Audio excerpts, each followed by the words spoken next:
নমস্কার, আপনাদের সকলকে স্বাগত। আজকে রেসিপি ম্যাঙ্গো মাফিন্স। এই মাফিন্সটা করা একদম সহজ, খুব অল্প সময়ে তৈরি হয়ে যায় আর খেতে অসাধারণ লাগে। আর এই আমের সিজনে ম্যাঙ্গো মাফিন্স হবে না একবার খাবো না, এ তো হতে পারে না। তাই আজকে আমি আপনাদেরকে ম্যাঙ্গো মাফিন্স করে দেখাচ্ছি। আসুন তাহলে দেখিনি আমি কিভাবে করলাম এই ম্যাঙ্গো মাফিন্স। আমি এখানে একটা পাকা আম নিয়ে নিয়েছি। এই আমটা আমি ঠান্ডা জলে 20 মিনিট মতন ভিজিয়ে রেখেছিলাম। তারপর এবার তার গরমটা বেরিয়ে গেলে পরে আমি এবার তার খোসাটা ছাড়িয়ে নিচ্ছি। এই উপর থেকে পাতলা করে এইভাবে খোসাটা ছাড়িয়ে নিয়ে পিস পিস করে আমি এক মিক্সিং জারে দিয়ে একটা ফাইন পেস্ট তৈরি করে নেব। আমার কাটা হয়ে গেল, এবার মিক্সিং জারে দিয়ে পেস্টটা তৈরি করে নিচ্ছি। এবার অন্যদিকে একটা জারে আমি চিনিটা গুঁড়ো করে নিচ্ছি। আমি সমস্ত কাজ আগে গুছিয়ে নিচ্ছি, তারপর আমি মাফিন্সটা করতে শুরু করব। এখানে আমি হাফ কাপ চিনি নিয়েছি। হাফ কাপ চিনি আমি গুঁড়ো করে রেডি করে রাখছি। আর এদিকে একটা বড় বোলে আমি সুজি আগে থেকে গুঁড়ো করে রেখে দিয়েছিলাম। বেশ আগেই ছিল আমার করা, তবে বর্ষাকাল বলে পোকা টোকা হতে পারে, সেই জন্য আমি একটু চেলে করছি। সুজি আমি গুঁড়ো করে রেখেছিলাম, আমার রেডি করা থাকে সব সময়। এখানে আমি 1.5 কাপ মতন সুজি নিয়ে নিচ্ছি। যেহেতু আমি আম দিয়ে করব, তাই আমি একটু সুজি দিয়ে এই মাফিন্সটা করছি। ভালো করে চেলে নিচ্ছি।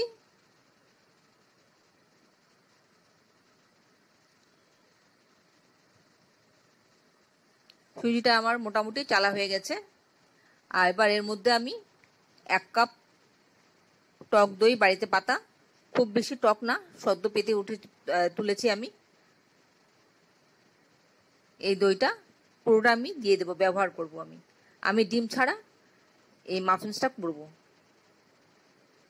ডিম ছাড়া, ময়দা ছাড়া, আটা ছাড়া এই মাফিন্সটা আমি তৈরি করব। আর আমি গ্যাস ওভেনে করব, ওটিজিতে করব না, বা মাইক্রো ওভেনে করব না। দইটা দিয়ে ভালো করে এরকম অল্প অল্প করে মিশিয়ে নিচ্ছি। এবার একে একে এর মধ্যে দিয়ে দেব আমের কত্তা। আমের কত্তা আমি অল্প অল্প করে দিয়ে দিয়ে মিশ্রণটা তৈরি করছি।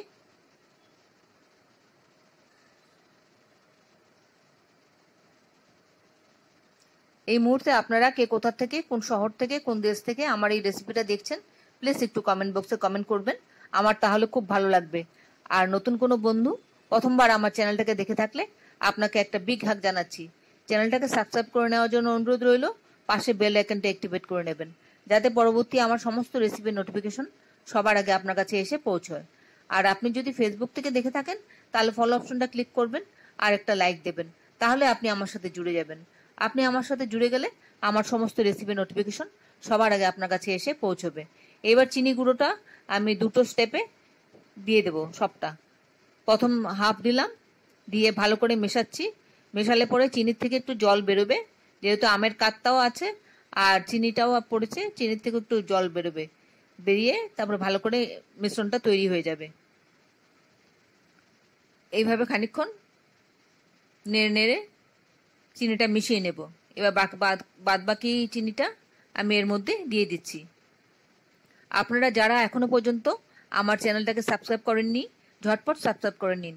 আপনাদেরকে আমাদের মাঝে দেখতে পেলে আমাদের খুব ভালো লাগবে।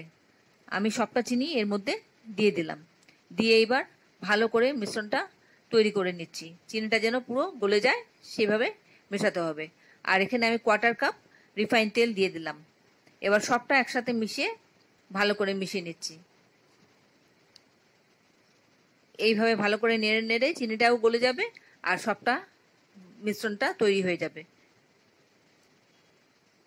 খানিকক্ষণ এইভাবে করব, একটা ডাইরেকশনে ঘোরাবো। খানিকটা মিশিয়ে গেলে পরে আমি এবার স্প্যাচুলা দিয়ে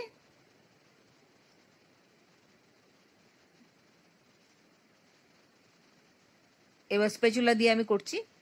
কাট অ্যান্ড ফোল্ড মেথডে। এইভাবে ভালো করে মিশ্রণটা মিশিয়ে নিচ্ছি।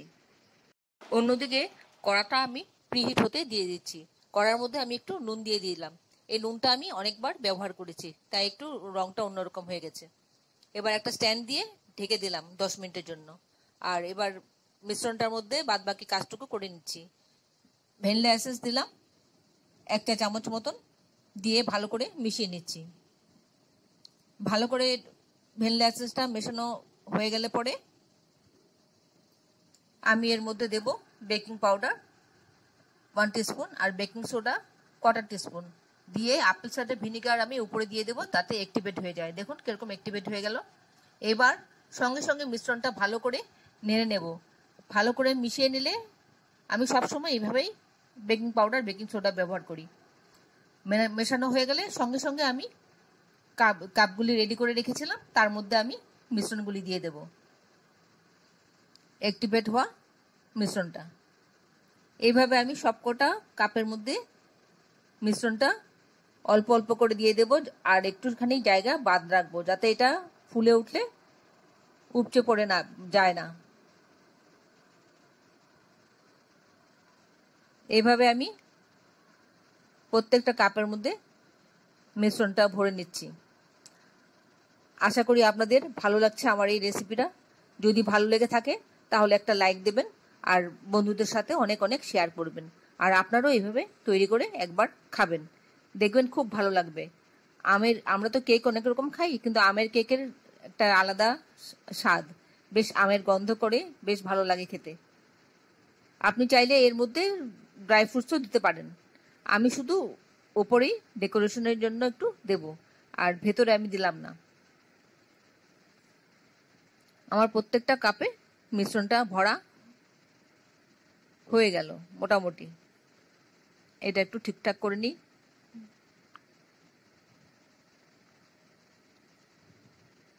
এবার আমার প্রিহিট হওয়া কড়াটা মধ্যে আমি বসিয়ে দেবো। এটা উপর থেকে আমি একটু গার্নিশ করে দিচ্ছি টুটি ফুটি দিয়ে।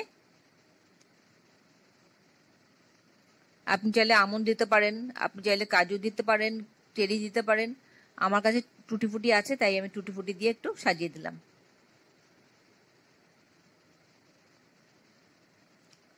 এবার আমি প্রিহিট হওয়া ওভেনের মধ্যে 12 মিনিটের জন্য আমি এটা বেক করব।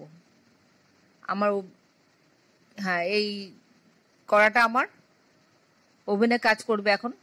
এই কড়াটা আমার রেডি হয়ে গেছে, গরম হয়ে গেছে। এবার এর মধ্যে আমি বসিয়ে দিচ্ছি। বসিয়ে দিয়ে ঢেকে দিলাম 12 মিনিটের জন্য। 12 মিনিট বাদে আমি ফিরে আসছি। 12 মিনিট হয়ে গেছে। 12 মিনিট পরে দেখুন কি সুন্দর ফুলে উঠেছে, একদম ফেটে ফেটে গেছে উপরগুলো, এত ভালো বেক হয়েছে। এবার একটু দেখছি,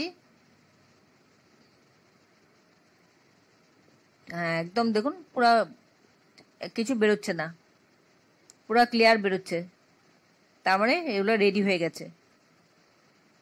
এবার একটু ঠান্ডা হলে পরে আমি বার করে আপনাদেরকে সাজিয়ে দেখাচ্ছি। আমার ঠান্ডা হয়ে গেছে, বার করে নিয়ে এলাম, সাজিয়ে নিয়ে আসলাম। এতক্ষণ ধৈর্য ধরে আমার এই রেসিপিটা দেখার জন্য আপনাদেরকে অসংখ্য অসংখ্য ধন্যবাদ। আপনারা সবাই ভালো থাকবেন, সুস্থ থাকবেন, ঈশ্বরের কাছে এই প্রার্থনা করি। আর এই ধরনের নতুন নতুন রেসিপি দেখতে আমার চ্যানেলটাকে সাবস্ক্রাইব করে নেবেন, পাশে বেল আইকনটা অ্যাক্টিভেট করে নেবেন, যাতে পরবর্তী আমার সমস্ত রেসিপির নোটিফিকেশন সবার আগে আপনার কাছে এসে পৌঁছয়।